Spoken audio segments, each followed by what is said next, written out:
চিহ্নটা এরকম,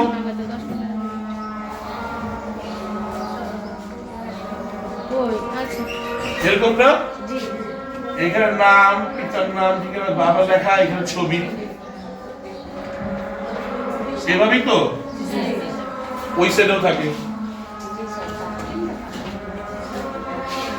দুই ধরনের পোস্টাল ব্যালট গেছে, একটা হচ্ছে আইসিভি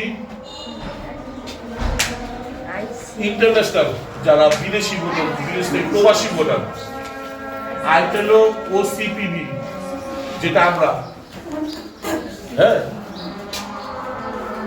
যে ভোটারটা আইসিভি দুবাই থাকে, ব্যালট পেপার রেজিস্ট্রেশন করছে, তাদের রেজিস্ট্রেশন পেপার চলেও গেছে, তাদেরটা এইখানে বলে যে সেই লোকের নামটা এখানে আছে, এখানে জল ছাপ করা আইসিবি লেখা লাগবে।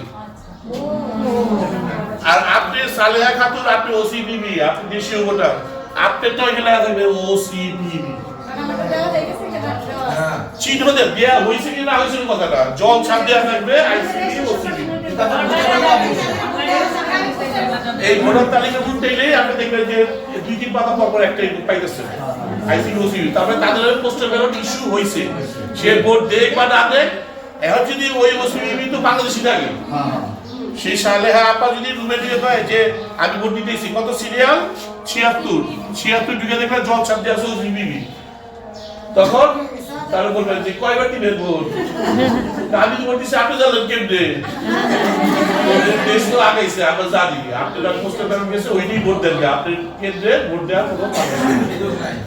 এবং আপনাদের যে একটা বইয়ের ভিতরে ধরেন 700 ভোটার আছে, আর ওখানে আইসিবিবি ওসিবিবি 50 জন আছে, তাহলে 650টা ব্যালটই আমরা দিব, আমরা 700 ব্যালট দিব না তো, আমরা দিবই ব্যালট 650টা। প্রচ্ছদপত্রের মধ্যে লেখাই থাকবে যে চাঁদিগাঁও গ্রাম টোটাল ভোটার 700, আইসিবিবি 30 জন, ওসিবিবি 20 জন, আর ভোটার তালিকায় ভোটার 650 জন। ঠিক আছে, সব দিয়ে থাকবে।